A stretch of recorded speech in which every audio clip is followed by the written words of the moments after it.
हम पढ़ने वाले हैं वो है specifically reproduction in human being and reproductive health से जो रिलेटेड इंपॉर्टेंट क्वेश्चन रहेंगे उसको करेंगे, ठीक है। तो वन बाय वन कुछ एक क्वेश्चंस हैं जिनको मैं लाया हूं, एक बार देखने की ट्राई करिएगा, ठीक है। तो सबसे पहला क्वेश्चन देख लेते हैं, चलिए। First question is epididymis is divided into, ठीक है। एपिडिडिमस को कितने हिस्सों में डिवाइड किया गया? देखिए पहली ऑप्शन है आपके पास caput and cauda epididymis, second caput corpus and cauda epididymis, third है cauda and corpus epididymis, and fourth option में है कपेट एंड कॉर्पस एपिडिडिमस। तो बहुत ही सिंपल क्वेश्चन है, इसके बारे में हमने ह्यूमन हेल्थ एंड डिजीज में भी एक बार देखा था, इसके अलावा ह्यूमन रिप्रोडक्शन में भी देखा है। तो चलिएगा बताइएगा आंसर क्या होना चाहिए, एपिडिडिमस को कितने हिस्सों में डिवाइड किया गया? Option number B for Bombay, B, okay बिल्कुल सही, option number B is totally correct. देखिए इसके बारे में थोड़ा सा और इंफॉर्मेशन एक्वायर कर लें। कपेट बेसिकली मतलब है आपके पास हेड रीजन के बारे में बात कर रहा है, कॉर्पस का मतलब middle region of the epididymis के बारे में बात कर रहा है, और कॉडा का मतलब हुआ टेल रीजन के बारे में बात करता है।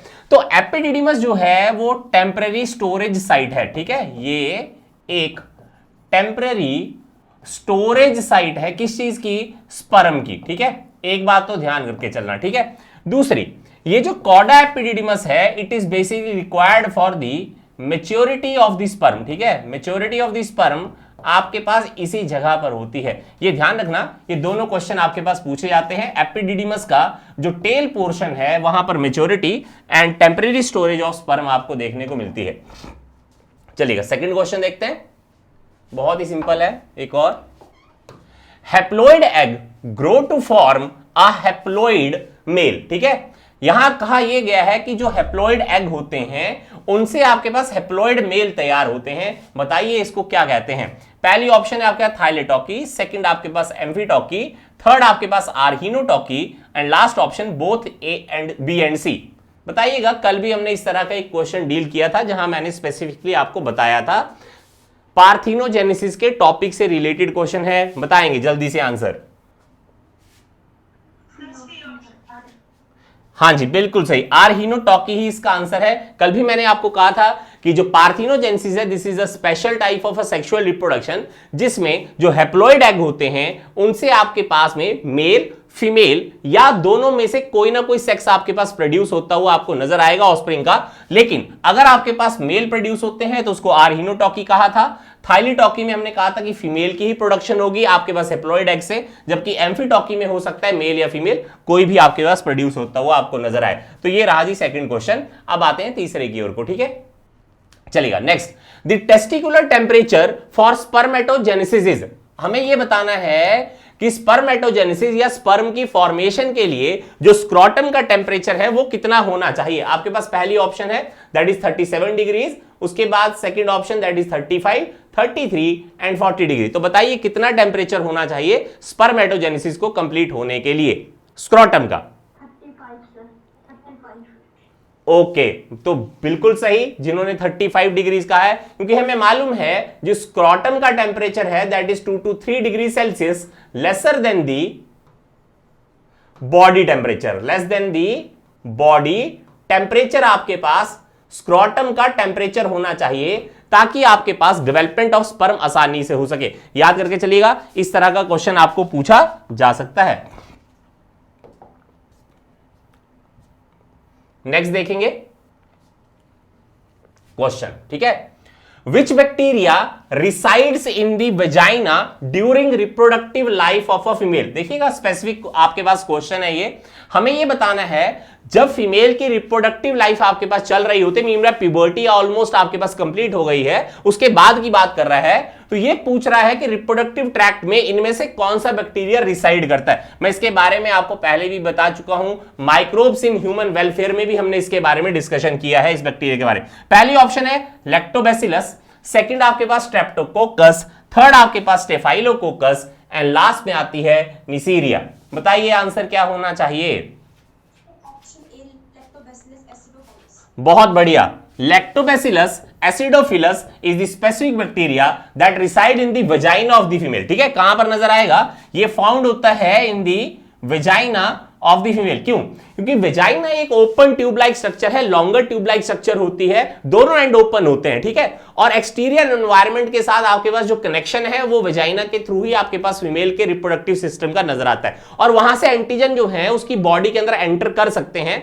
लेकिन वो एंटीजन से बचाने के लिए नेचर को वेजाइना का एनवायरनमेंट एसिडिक करना था, इसी नेचर को acidophilus that is lactobacillus acidophilus की रिक्वायरमेंट लेने पड़ी, ताकि वहां पर लैक्टिक एसिड प्रोड्यूस हो सके, जिसका पीएच हमने पहले भी डिस्कस किया था, दैट इज ऑलमोस्ट 3.9 से लेकर 4.5 के बीच में होना चाहिए, ताकि आपके पास वेजाइना का एसिडिक एनवायरनमेंट आपके पास एंटीजन के कोगुलेशन में आपकी मदद कर सके। इसीलिए आपको इंफेक्शन से बचाने का काम यही पर्टिकुलर लैक्टोबैसिलस एसिडोफिलस करता है फीमेल की बॉडी के इनसाइड में, ठीक है।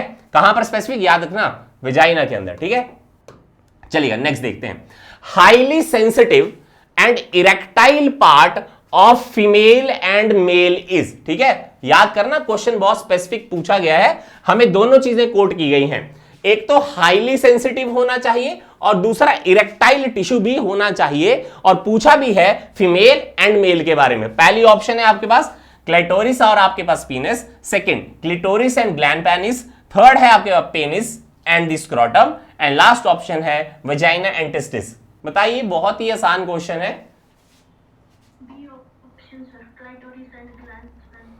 Clitoris and glans penis, okay. और किसी का आंसर हो?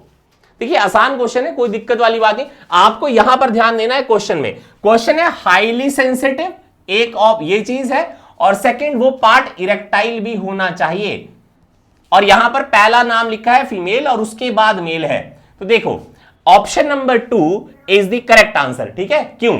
देखो क्लिटोरिस जो है फीमेल का वो इरेक्टाइल पार्ट भी है, इरेक्टाइल टिश्यू भी है, एंड द मोस्ट सेंसिटिव आपके पास फीमेल की बॉडी का टिश्यू भी है। कारण ये है कि क्लिटोरिस के अंदर और जो निप्पल्स होते हैं उनके सरफेस के ऊपर या एरियोला के सरफेस के ऊपर आपके पास मीजनर कॉर्पस्कल मिलते हैं, जो थोड़े से प्रेशर को भी आपके पास सेंस करने में फीमेल की बॉडी में मदद करते हैं, याद करना, ठीक है। और सेम वही मीजनर कॉर्पस्कल आपके पास मेल की बॉडी में ग्लैंड पेनिस के सरफेस के ऊपर नजर आते हैं, वो भी आपके पास मोस्ट सेंसिटिव और इरेक्टाइल टिश्यू है, क्योंकि वहां पर आपके पास में इरेक्टाइल टिश्यू मौजूद होता हुआ नजर आता है। तो इसलिए option number B is correct, ठीक है। मेरी बात समझ आई मैंने क्या कहा? देखो हम पहले भी इसके बारे में पढ़ चुके हैं, तो आपने कंफर्मेशन वहीं से कर लेना जहां जहां हमने चैप्टर्स पढ़े हैं, ठीक है। चलिए नेक्स्ट क्वेश्चन देखते हैं। फर्स्ट स्टेप, ठीक है, किसके बारे में बात करें? पहले स्टेप के बारे में, in activation of ovum during process of fertilization. Process of fertilization के दौरान में जो आपके पास एक्टिवेशन ऑफ ओवम होने वाली है, उसका पहला स्टेप क्या है? सिंपल है, बहुत सिंपल क्वेश्चन है, आपसे सिंपल ये पूछा है फर्टिलाइजेशन का पहला स्टेप क्या है। तो देखिए पहला आपके पास यहां ऑप्शन लिखे हैं, formation of the fertilization membrane, second fertilizing anti fertilizing reaction, third penetration of the sperm in ovum, and last option है फॉर्मेशन ऑफ फर्टिलाइजेशन कोन। बहुत आसान क्वेश्चन है, अटेम्प्ट करिएगा।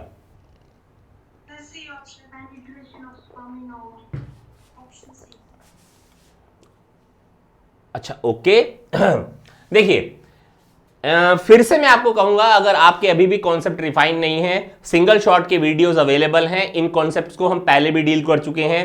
नीट निष्कर्ष श्रृंखला 2023 के जो हमारे पास लेक्चर्स हैं, वहां पर भी हमने स्पेसिफिकली इसके बारे में डील किया है, और वहां मैंने एक चीज कही थी, मैंने ये कहा था कि जब भी फर्टिलाइजेशन का पहला स्टेप होगा तो वहां पर अप्रोक्सीमेशन होती है पहले। अब अप्रोक्सीमेशन का मतलब क्या हो? स्पर्म को पहले ओवम के करीब आना पड़ेगा। अगर स्पर्म ओवम के करीब तक पहुंच ही नहीं पाएगा तो क्या ओवम फर्टिलाइज हो सकता है? आप खुद सोचिए एक बार, नहीं हो सकता है। तो इसका मतलब पहले मुलाकात होना जरूरी है, फिर प्यार होगा। सिंपल यही कॉन्सेप्ट होता है ना। अगर मान लो कि आज कोई मेल या फीमेल किसी रिलेशनशिप में जाता है, तो पहले आपके पास इन्फेचुएशन होना जरूरी है, उससे मुलाकात होना जरूरी है, उसकी कुछ बातें पसंद आना जरूरी है, बाद में जाकर आपके पास रिलेशनशिप या लव आएगा। उससे पहले तो बेसिकली काम नहीं हो सकता है। इसका मतलब ओवम और स्पर्म को एक दूसरे के करीब आना पहले जरूरी है, और उसके लिए अप्रोक्सीमेशन वर्ड यूज किया जाता है। और मैंने कहा था कि कई बुक्स के अंदर अप्रोक्सीमेशन वर्ड ना यूज कर वहां पर फर्टिलाइजिंग एंटी फर्टिलाइजिंग रिएक्शन आपके पास वर्ड यूज किया जाता है, क्योंकि हमें मालूम है ये जो फर्टिलाइजिंग आपके पास प्रोटीन होती है that is found on the surfaces of the ovum, and the anti fertilising protein that is specifically found on the surfaces of the sperm. याद कर लीजिएगा, स्पर्म के सरफेस के ऊपर एंटी फर्टिलाइजिंग नाम की प्रोटीन है, जबकि ओवम के सरफेस के ऊपर फर्टिलाइजिंग नाम की प्रोटीन होती है। तो एंटी फर्टिलाइजिंग के बीच में रिएक्शन होगा, यह पहला स्टेप होता है फर्टिलाइजेशन का। Am I clear? मेरी बात समझ आई मैंने क्या कहा? चलिएगा नेक्स्ट क्वेश्चन देखते हैं, बताइए। ठीक है, correct sequence in development is, ठीक है, ये आपके पास सीक्वेंस लिखी गई है। पहली ऑप्शन है fertilization, zygote, cleavage, morula, blastula, gastrula. ठीक है, सेकंड ऑप्शन में fertilization, zygote, blastula, morula, cleavage, gastrula. ठीक है, थर्ड ऑप्शन में fertilization, cleavage, morula, zygote, blastula, gastrula. Last option cleavage है, जाइगोट है, फर्टिलाइजेशन, मोरुला, ब्लास्टुला, गेस्टुला। बताइए सीक्वेंस क्या होता है, एम्ब्रियोजेनेसिस का सीक्वेंस क्या है? सिंपल वही कहानी है कि आपके पास क्या क्या चीजें एम्ब्रियोजेनेसिस में आपको देखने। तो पहला स्टेप क्या होगा? पहले तो एक चीज क्लियर होनी चाहिए, पहला स्टेप हमेशा क्या होगा? फर्टिलाइजेशन। चलिए, उसके बाद फर्टिलाइजेशन के बाद क्या बनता है? जाइगोट। तो अब आप ये देख लो, देखो मीन भाई ये वाली ऑप्शन तो नहीं हो सकती है ना, तो ये वाली ऑप्शन होगी, ये दोनों गलत हो गई। अब इन और इसमें से आपको आंसर ढूंढना है। ठीक है, तो पहले क्या चीज हो? फर्टिलाइजेशन, जाइगोट बनेगा, जाइगोट डिवाइड करता है। ठीक है, माइटोसिस होती है जाइगोट में, उसको क्या कहा जाता है? क्लीवेज। उसको क्या बोलते हैं? That is a cleavage. Mean by आपके पास जो सिंगल सेल्ड आपके पास जाइगोट था वो ब्लास्टोमियर्स में आपको डिवाइड होता हुआ नजर आता है, हमने पढ़ा हुआ है। फिर उसके बाद 2 सेल स्टेज आती है, फिर 4 आएगी, फिर 8 आएगी, फिर 16, फिर 32। 8 to 16 सेल स्टेज को हमने मोरुला कहा था। जब वही मोरुला टोटली मैच्योर हो जाता है तो उसको ब्लास्टुला कहा जाता है, विच 32 सेल स्टेज होती है। ब्लास्टुला से गेस्टुला बनता है। गेस्टुलेशन की प्रोसेस के दौरान में गेस्टुला आपके पास फर्दर जर्म लेयर की फॉर्मेशन कराता है, जिसमें पहली जर्म लेयर जो फॉर्म होगी उसको एंडोडर्म कहेंगे, सेकंड का नाम एक्टोडर्म होता है, और सबसे लास्ट में बनती है मेसोडर्म। और इन्हीं आपके पास जर्म लेयर से फर्दर ऑर्गेनोजेनेसिस आपको होती हुई नजर आती है। तो बताइए यहां पर ऑप्शन नंबर कौन सा होना चाहिए? अब option number A, this is totally correct. चलिएगा नेक्स्ट क्वेश्चन देखते हैं।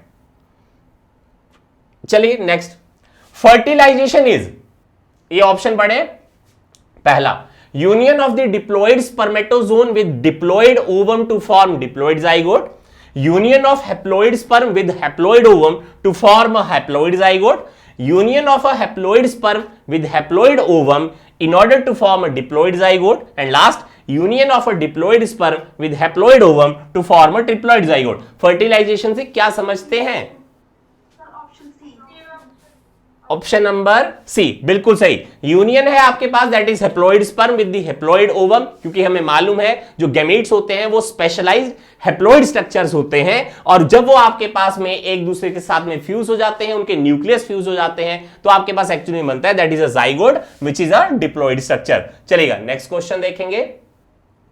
What is a function of copper T? आपको बताना है इनमें से कॉपर टी का फंक्शन कौन सा है। पहली ऑप्शन है आपके पास it stops the cleavage, second option में आपके पास है stop the fertilization, third checks mutation, and last है स्टॉप गेस्टुलेशन। बड़ा आसान सा क्वेश्चन है, यहां पर कोई दिक्कत नहीं होनी चाहिए।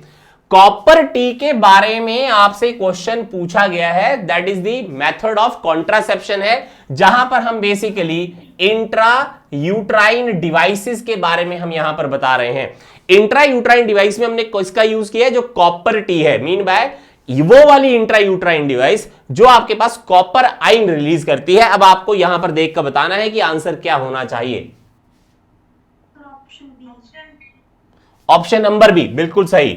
Option number B, it's a total correct answer here, even though कि हमें यह मालूम है कि जो इंट्रा यूट्राइन डिवाइसेस होती हैं वो एक्चुअली में किस चीज को प्रिवेंट करती हैं? वो इंप्लांटेशन को प्रिवेंट करती हैं। लेकिन जब मैंने वो लेक्चर पढ़ाया था तब मैंने स्पेसिफिकली आपको कहा था कि आपकी copper releasing intra uterine devices जब आपके पास कॉपर आइंस को रिलीज करेंगी तो they will decrease the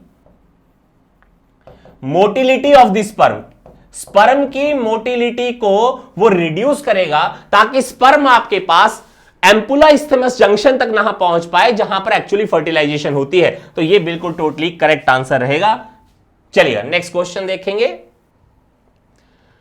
which one of the following correctly matches a sexually transmitted disease with its pathogen. तो देखिए सेक्सुअली ट्रांसमिटेड डिजीज का मैंने अलग से टॉपिक पढ़ाया है, एक क्वेश्चन आपको पक्का मिलेगा इसी तरह का, ज्यादातर मैच दी फॉलोइंग ही मिलते हैं। चलिएगा पहला आपके पास है, हमें देख लीजिए, हमें बताना है करेक्ट वाली मैचिंग कहां पर है, ठीक है, और सेक्सुअली ट्रांसमिटेड डिजीज के बारे में। पहला एड्स, यहां लिखा हुआ है बैसिलस एंथ्रेसिस से होगी, सिफिलिस ट्रेपोनीमा पैलेडम से होगा, यूरेथ्राइटिस एंटमीबा जिंजिविलिस से होगी, लास्ट गोनोरिया लिशमेनिया डोनोवनाई से होगा। करेक्ट मैच बताना है, बहुत सिंपल सा क्वेश्चन है, कोई ज्यादा आपको दिक्कत नहीं होनी चाहिए। बहुत बढ़िया, सिफिलिस। और एक बात ध्यान रखिएगा, सिफिलिस से एवरी ऑल्टरनेट ईयर कोई ना कोई क्वेश्चन पूछा ही जाता है।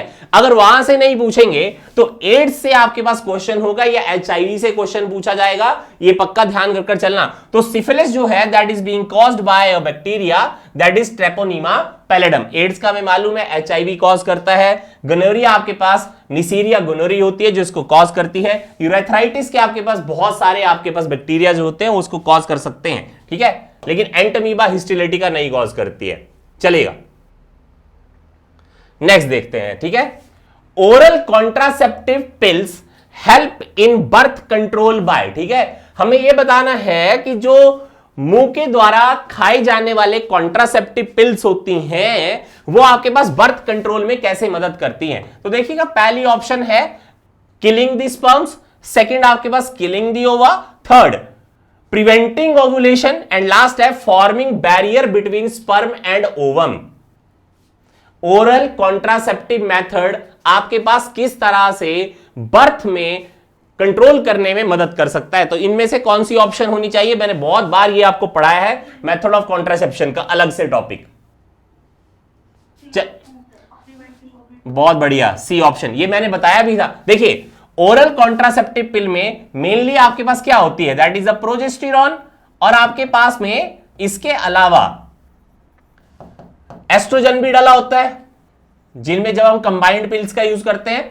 तो अब हमने पढ़ा है कि जब जब प्रोजेस्टेरॉन और एस्ट्रोजन का लेवल बॉडी के इनसाइड में बढ़ जाता है तो उसी समय आपके पास नेगेटिव फीडबैक हाइपोथैलेमस में से आती है ताकि प्रोजेस्टेरॉन और एस्ट्रोजन का एक्शन जो है वो ना हो पाए। अब प्रोजेस्टेरॉन और एक्शन का अगर एस्ट्रोजन का एक्शन नहीं हो पाएगा तो फॉलिकल स्टिमुलेटिंग हार्मोन और ल्यूटिनाइजिंग हार्मोन अपना एक्शन नहीं कर पाते हैं, इसी वजह से ओवुलेशन आपके पास प्रिवेंट होगी। ये चीज हमें ध्यान रखकर चलनी है, ठीक है। ओवम ही नहीं होगा तो आपके पास कंसीवमेंट नहीं हो पाएगी। क्लियर है। चलिएगा नेक्स्ट क्वेश्चन देखेंगे।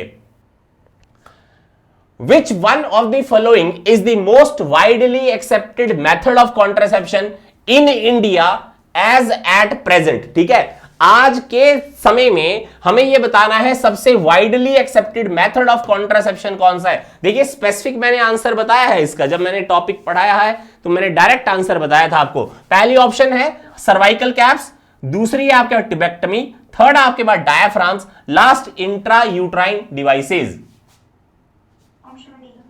ऑप्शन डी बिल्कुल सही, इंट्रा यूट्राइन डिवाइसेस आज के समय में सबसे बेस्ट मेथड और वाइडली यूज्ड मेथड है जो आपके पास मदद करते हैं आपके पास कंट्रासेप्शन के अंदर। ध्यान दीजिएगा, और इमरजेंसी कंट्रासेप्टिव मेथड भी अगर पूछा जाए ना तो सबसे बढ़िया है वो भी इंट्रा यूट्राइन डिवाइस ही है। याद करना ये चीज, ठीक है। अगर ये वर्ड यहां पर ये भी पूछ लेता ना कि मान लीजिए which of the following is the most accepted method of contraception in emergency, मान लीजिए इमरजेंसी में ही अगर आपके पास किसी कंट्रासेप्टिव्स का यूज करना हो तो हम कंबाइंड पिल का ना यूज कर ज्यादा बेटर है इंट्रा यूट्राइन डिवाइसेस का यूज करें, तो चांसेस ऑफ आपके पास जो इंप्लांटेशन होंगे वो रिड्यूस हो जाएंगे, फर्टिलाइजेशन के चांसेस भी रिड्यूस हो सकते हैं अगर कॉपर टी का हम यूज कर लें। चलिएगा नेक्स्ट देखते हैं।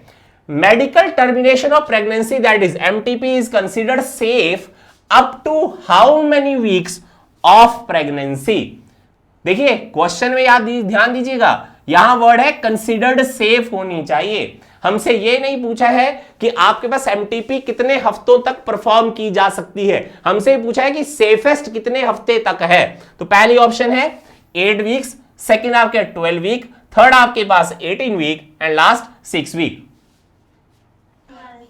Medical termination of pregnancy, option बिल्कुल सही, ऑप्शन नंबर बी। लेकिन ध्यान दीजिएगा, मान लो यहां पर कंसीडर्ड सेफ ना लिखा होता, ये अगर ऑब्सोलीट कर दिया जाता, हमसे सिर्फ ये पूछा होता मेडिकल टर्मिनेशन ऑफ प्रेगनेंसी आपके पास कितने हफ्ते तक की जा सकती है, तो मैक्सिमम टाइम पीरियड है दैट इज 28 वीक्स। लेकिन आपके पास सेफर नहीं रहेगा, क्योंकि वहां पर मदर को आपके पास चांसेस होंगे कि मदर की बॉडी से जरूरत से ज्यादा ब्लड का लॉस हो जाए, और वहां पर चांसेस ऑफ डेथ जो है वो फीमेल के ज्यादा बढ़ जाएंगे। ठीक है, चलिए नेक्स्ट देखते हैं।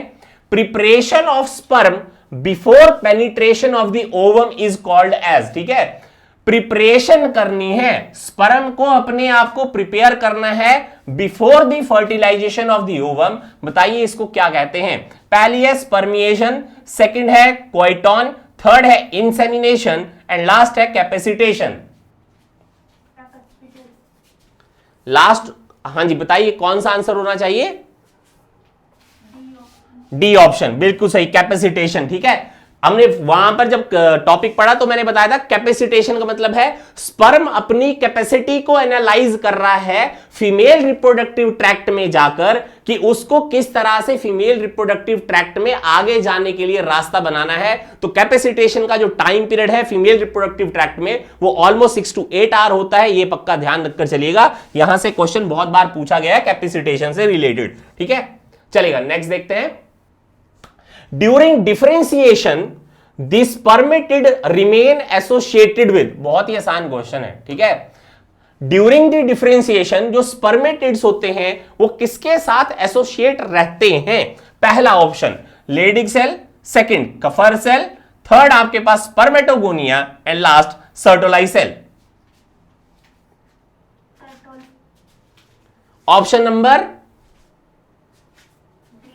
ऑप्शन नंबर डी, बिल्कुल सही, सर्ट। क्योंकि हमने ये कहा था कि जब भी स्पर्मेटिड फॉर्म हो गए तो इसको मतलब स्पर्म फॉर्म नहीं हुए हैं, स्पर्मेटिड के हेड को आपके पास सर्टोलाइज सेल के अंदर डिप करना ही पड़ेगा ताकि वहां से वो न्यूट्रिशन विड्रॉ करे, तभी जाकर स्पर्मेटिड स्पर्म में कन्वर्ट होते हैं, जिसको स्पर्मियोजेनेसिस कहा जाता है। और जब भी आपके पास स्पर्मेटिड अपना हेड डिप करते हैं इनटू अ सर्टोलाइज सेल जाकि वो न्यूट्रिशन को विड्रॉ कर सके, उसको स्पर्मिएशन कहा जाता है। तो स्पर्मिएशन और स्पर्मियोजेनेसिस आपके पास स्पर्मेटोजेनेसिस के दो अलग अलग हिस्से हैं, याद करके चलना, मैंने ये पहले भी बता रखा है। तो सर्टोलाइज सेल ही इसका आंसर रहेगा। चलिएगा नेक्स्ट देखते हैं।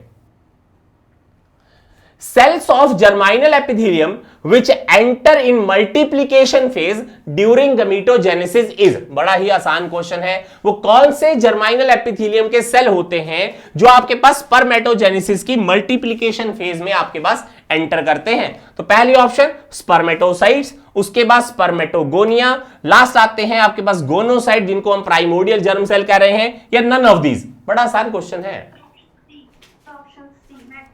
बहुत बढ़िया, दैट इज गोनोसाइट। ठीक है, याद कर लीजिएगा, primordial germ cell are the cells that are basically undergoing multiplication phase. तो हमने कहा था कि जब भी आपके पास नेचर के द्वारा प्राइमोडियल जर्म सेल वो कौन से वाला होगा जो एक्चुअली आपके पास स्पर्मेटोजेनेसिस में पार्टिसिपेट करेगा, तो हमने कहा था उसको स्पर्मेटोगोनिया कहा जाएगा, याद कर लीजिएगा। लेकिन शुरुआत में आपके पास क्या होते हैं, primordial germ cell which will undergo a multiplication phase, जहां पर बहुत सारे आपके पास प्राइमोडियल जर्म सेल और बनेंगे, जिनमें से नेचर एक को ही सिलेक्ट करेगी जिसको वो फर्दर पार्टिसिपेट कराएगी स्पर्मेटोजेनेसिस में, जिसको स्पर्मेटोगोनिया कहा जाता है। एक बार गैमेटोजेनेसिस का टॉपिक नीट निष्कर्ष श्रृंखला में भी हमने कवर किया है, वन शॉट में भी कवर किया है, आप वहां पर भी देख सकते हैं। चलिएगा नेक्स्ट देखिएगा।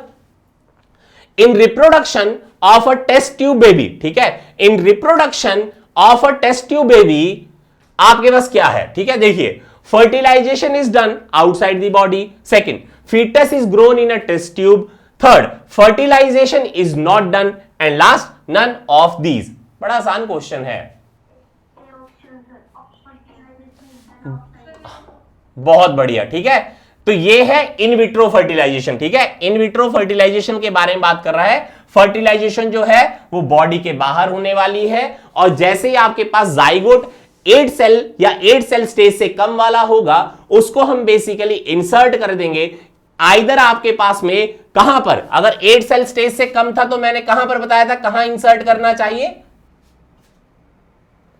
फैलोपियन ट्यूब, तो उसको कहा था ZIFT, जाइगोट इंट्रा, यहां लिख देता हूं, ठीक है, शायद वहां दिख नहीं रहा है, देखते फिर से देखता हूं, ठीक है, जाइगोट इंट्रा फैलोपियन ट्रांसफर, ठीक है। अगर 8 सेल से स्टेज से कम वाला अगर जाइगोट होगा तो उसको हम बेसिकली कहां पर डालेंगे, फैलोपियन ट्यूब में। लेकिन अगर मान लीजिए 8 सेल स्टेज से ज्यादा अगर आपके पास जाइगोट तैयार हो गया था तो उसको कहां पर डाला था हमने, यूट्रस में, और उसको क्या कहा था उस प्रोसेस को, intra uterine transfer, that is IUT, intra uterine transfer. याद करना, पक्का से इनविट्रो फर्टिलाइजेशन से क्वेश्चन आता है या आर्टिफिशियल रिप्रोडक्टिव टेक्नोलॉजी से आपको क्वेश्चन पक्का पूछा जाएगा। चलेगा, नेक्स्ट देखते हैं। Cryptorchidism is a condition in which testis are, ठीक है। क्रिप्टोऑर्चिडिज्म से आप क्या समझते हैं, कॉमन भाषा में वही चीज है। पहला ऑप्शन नंबर ए में सर्जिकली रिमूव कर दिए गए आपके पास टेस्टिस, ये है। Second, not developed in the fetus, ये है। Third, unable to produce sperm, ये कंडीशन होती है, या unable to descend in scrotal sac condition होगी। बताइए क्रिप्टोऑर्चिडिज्म से क्या समझते हैं। बिल्कुल सही, option number that is D is the correct answer here, क्योंकि हमें मालूम है जब आपके पास एम्ब्रियो की या फीटस की डेवलपमेंट होती है, जो टेस्टिस होते हैं वो एब्डोमेन में प्लेस हो जाते हैं, और जब हम अडल्ट बनते हैं, मीन बाय जब हमारा बर्थ हो जाता है, बर्थ होने के बाद में जब आपका 3rd ट्राइमेस्टर शुरुआत होती है प्रेगनेंसी की फीमेल की बॉडी के अंदर, तो बच्चे के जो टेस्टिकल्स होते हैं वो एब्डोमेन से मूव कर स्क्रॉटल सैक में आ जाते हैं। अगर वो ऐसा ना हो पाए तो उस प्रोसेस को क्रिप्टोऑर्चिडिज्म कहा जाता है, विच इज अ फेटल डिजीज है, ये ध्यान रख के चलिएगा, ठीक है। चलिएगा, नेक्स्ट देखते हैं। Blood flowing in umbilical cord of a mammalian embryo is, ठीक है, 50% maternal, 50% fetal, 100% fetal, third option 100% maternal, and last option 75% maternal, 25% fetal. तो बताइए जो अम्बलाइकल कॉर्ड में ब्लड आपके पास फ्लो कर रहा है मैमिलियन एम्ब्रियो के, वो कैसा ब्लड है। 100% फीटल।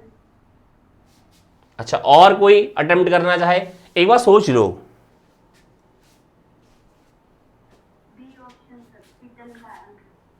फीटल, अच्छा, और किसको लगता है फीटल होना चाहिए।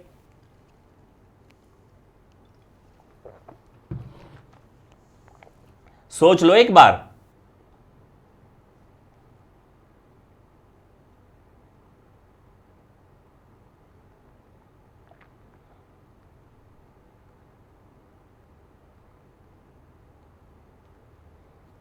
एक बार सोच लो। फीटल का ही है।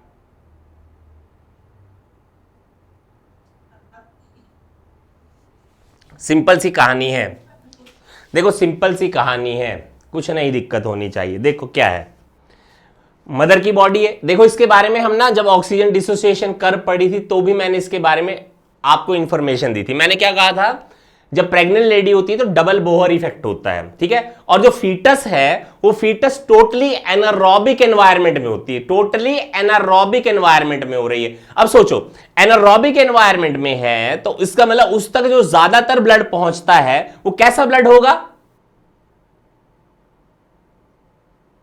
नॉर्मल भाषा में क्वेश्चन पूछ रहे हैं, कैसा ब्लड उसकी बॉडी के इनसाइड में है ज्यादातर।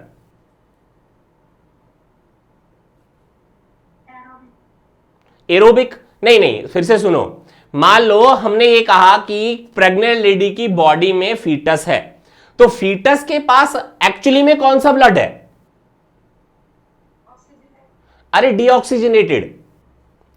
ऑक्सीजनेटेड ब्लड तो मदर के द्वारा सप्लाई किया जाएगा थ्रू दी प्लेसेंटा, होगा या नहीं होगा ऐसा।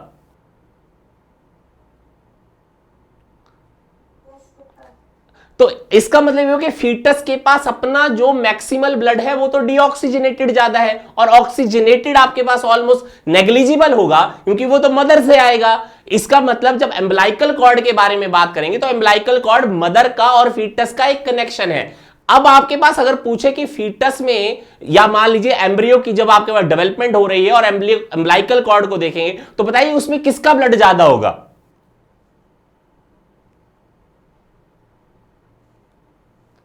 फीटस का ही, क्योंकि फीटस को मदर के साथ कनेक्शन हमेशा शो करना है। प्लेसेंटा तो आपके पास मदर और फीटस का आपके पास एक तरह से गठजोड़ है, जहां पर मदर ने बच्चे को किस तरह से सप्लाई करनी है न्यूट्रिशन की, किस तरह से गैसियस ट्रांसपोर्ट करना है, किस तरह से न्यूट्रिशनल ट्रांसपोर्ट करना है, किस तरह से एक्सक्रीशन में रोल प्ले कराना है, वो काम हो रहा है। अम्बलाइकल कॉर्ड में आपके पास टोटली 100% आपके पास फीटल ब्लड मौजूद होती है, that is a deoxygenated blood आपके पास अम्बलाइकल कॉर्ड में हमेशा नजर आएगा। याद करना चीज, ये क्वेश्चन पूछा जा सकता है आपसे। चलिएगा नेक्स्ट देख लेते हैं। The test that are used in the diagnosis of AIDS are, ठीक है, एड्स की डायग्नोसिस में हम कौन से टेस्ट की यूटिलाइजेशन करेंगे?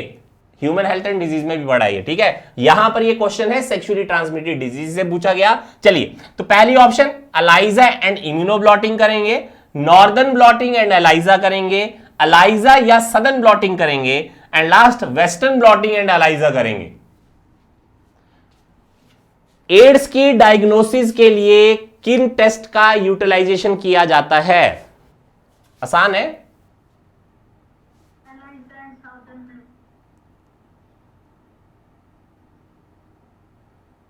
ओके, अच्छा जी, और कोई अटेम्प्ट करेगा? और कोई अटेम्प्ट करना चाहे? चले, कोई बात नहीं, कोई दिक्कत नहीं है। देखिए, मैंने एक चीज कही थी, मैंने कहा था अलाइजा जो है वो एक तरह का सेंसिटिव टेस्ट है, ठीक है।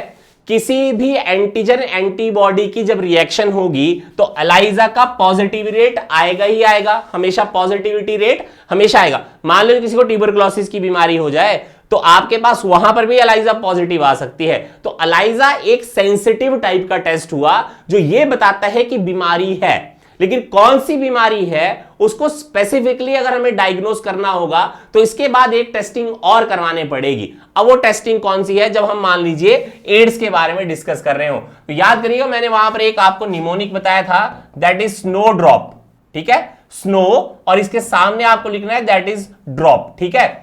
सदर्न ब्लॉटिंग से हम डीएनए की डिटेक्शन करते हैं, एस का मतलब है सदर्न ब्लॉटिंग, ठीक है। वहां से क्या डिटेक्शन होगी? दैट इज डीएनए डिटेक्ट होगा। नदर्न ब्लॉटिंग से आरएनए की डिटेक्शन होती है, यहां आर लिखा है तो आरएनए, राइबो न्यूक्लिक एसिड की डिटेक्शन। ओ का मतलब यहां पर 0 है, मीन बाय इसका कोई मतलब ही नहीं है। और यहां पर W का मतलब है that is western blotting, that will help in a detection of the protein. अब हमें मालूम है कि एड्स जो है वो स्पेसिफिकली आपके पास ह्यूमन इम्यूनोडेफिशिएंसी नाम के वायरस से होता है। अब अगर इस वायरस की प्रोटीन को अगर हम डिटेक्ट कर लें तो इसका मतलब यह हुआ, नॉर्मली हमें यह पता लग जाएगा कि एचआईवी का ही इंफेक्शन है, उस पर्सन को एड्स है ही है। तो इसका मतलब यह हुआ कि हमें वेस्टर्न ब्लॉटिंग एंड अलाइजा दोनों परफॉर्म करवाने पड़ेंगे ताकि हम यह कंफर्म कर सकें कि उस व्यक्ति को एड्स ही है। Am I clear to everyone? मेरी बात समझ आई कि ELISA and western blot are the test that are being used in order to identify कि एड्स ही है किसी को। ओके, चलो, अगर यहां भी याद ना है ना तो जहां पर जेल इलेक्ट्रोफोर्सिस आपने बायोटेक्नोलॉजी में पढ़ी थी वहां पर भी आपको वेस्टर्न ब्लॉटिंग के बारे में बताया जाता है, ये याद करना, ठीक है। चलिएगा नेक्स्ट देख लेते हैं। At the time of fertilization the chromosome number, ठीक है, फर्टिलाइजेशन के बाद में आपके पास क्रोमोसोम नंबर के ऊपर क्या फर्क पड़ेगा? इट इज हाफ्ड, सेकंड आपके पास remain haploid, become diploid, does not change. बड़ा आसान सा क्वेश्चन है। फर्टिलाइजेशन के समय पर आपके पास क्रोमोसोम नंबर के ऊपर क्या फर्क पड़ेगा? Become diploid. क्यों? क्योंकि कारण यह है कि हमारे पास जो स्पर्म और ओवम है वो हैप्लॉइड स्ट्रक्चर है, जब फर्टिलाइजेशन होगी तो डिप्लॉइड स्ट्रक्चर तैयार होता है जिसको हम जाइगोट बोलते हैं, तो यहां आंसर रहेगा इट बिकम डिप्लॉइड। ठीक है, चलिएगा नेक्स्ट क्वेश्चन देख लेते हैं। In the process of spermatogenesis first maturation division is, ठीक है, जब भी स्पर्मेटोजेनेसिस की प्रोसेस होगी तो फर्स्ट मैच्योरेशन डिवीजन आपके पास क्या होगा? Reductional division, second option mitotic division, उसके बाद ए माइटोटिक डिवीजन या none of these. Mitotic division. Okay, और कोई अटेम्प्ट करना चाहेगा?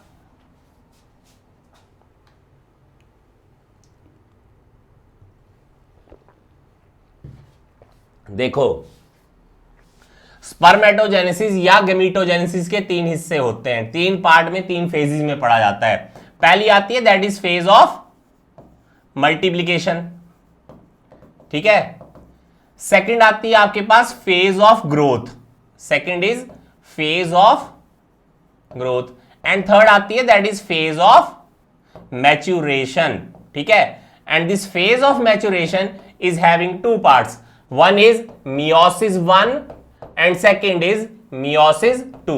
meiosis number 1 is being termed as reductional division, जबकि meiosis number 2 को equational division कहते हैं। अब जरा यहां क्वेश्चन पढ़ो, in the process of spermatogenesis first maturation division कैसा होगा?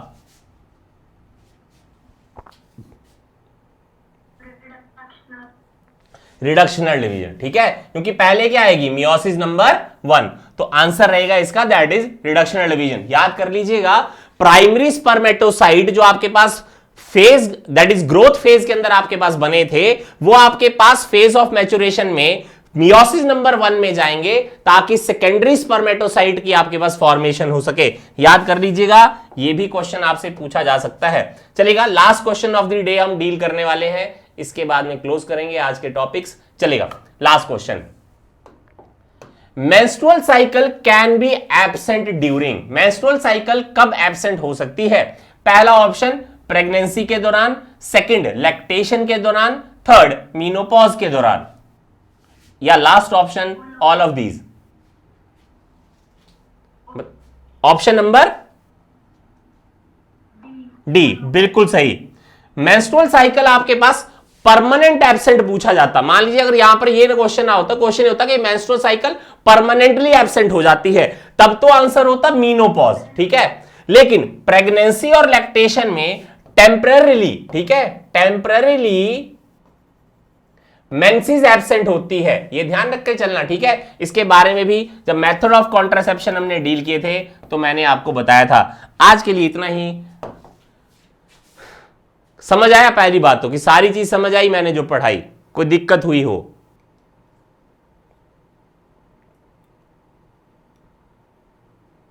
कोई इश्यू तो नहीं आया? कोई क्वेश्चन हो तो पूछ लो, अगर कोई आपको लगता है कि क्वेश्चन यहां से नहीं समझ आया तो वो पूछ लो आप, otherwise this will be done for the day.